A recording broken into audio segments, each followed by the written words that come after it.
Bali would film industry کے super star Pataudi خاندان کے لاڈلے سیف علی خان کی ماں شرمیلا ٹیگور یا بیگم عائشہ سلطانہ ایک بھارتی فلمی اداکارہ ہیں۔ 2013 میں حکومت ہند نے انہیں پدما شری ایوارڈ سے نوازا۔ انہوں نے اسلام قبول کرنے کے بعد اپنا اسلامی نام بیگم عائشہ سلطانہ رکھ لیا تھا۔ 8 دسمبر 1944 میں شرمیلا ٹیگور خاندان میں پیدا ہوئیں، جو بنگالی نتاشۃ الثانیہ میں ایک اہم خاندان گردانا جاتا ہے۔ شرمیلا نے 14 سال کی عمر میں اداکاری کا آغاز کیا۔ پہلا Bengali drama the world of Apu تھا، جسے سنجیت رے نے پیش کیا۔ سنجیت رے کے ساتھ دیوی نائک سیما بدھا فلمیں کیں اور بنگالی سینما میں ایک معتبر نام بن گئی۔ 1964 میں کشمیر کی کلی سے ہندی سینما میں قدم رکھا اور مختصر وقت میں صف اول کی ہیروئن بن گئی۔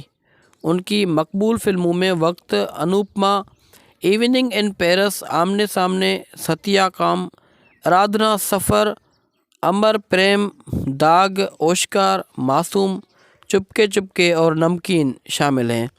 اداکاری کے علاوہ وہ اکتوبر 2004 سے مارچ 2011 تک فلم سرٹیفکیٹ کے مرکزی بورڈ کی چیئرپرسن بھی تھی۔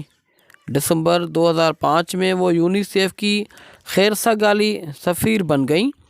ان کی شادی کرکٹ کھلاڑی منصور علی پٹودی سے ہوئی تھی، جس سے ان کے 3 بچے سیف علی خان، سوہا خان اور صبا علی خان ہیں۔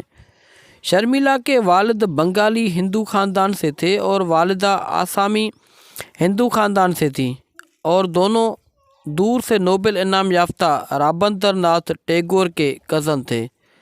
شرمیلا نے سینٹ جان ڈیویسن ہائی اسکول اور لوریٹو کنیٹ آسنول سے تعلیم حاصل کی۔ سال کی عمر میں فلمی کیریئر کا آغاز 13 سال کی عمر میں فلمی کیریئر کا آغاز کر دیا، جس سے اسکول کی تعلیم متاثر ہوئی۔ والد کے مشورے پر بھرپور توجہ فلموں کی طرف مبذول کر دی۔ والد نے پڑھائی یا تعلیم میں سے کسی ایک چیز پر مکمل توجہ دینے کے لیے کہا اور اپنے والدین کے تعاون کی عمر بھر شکر گزار ہیں۔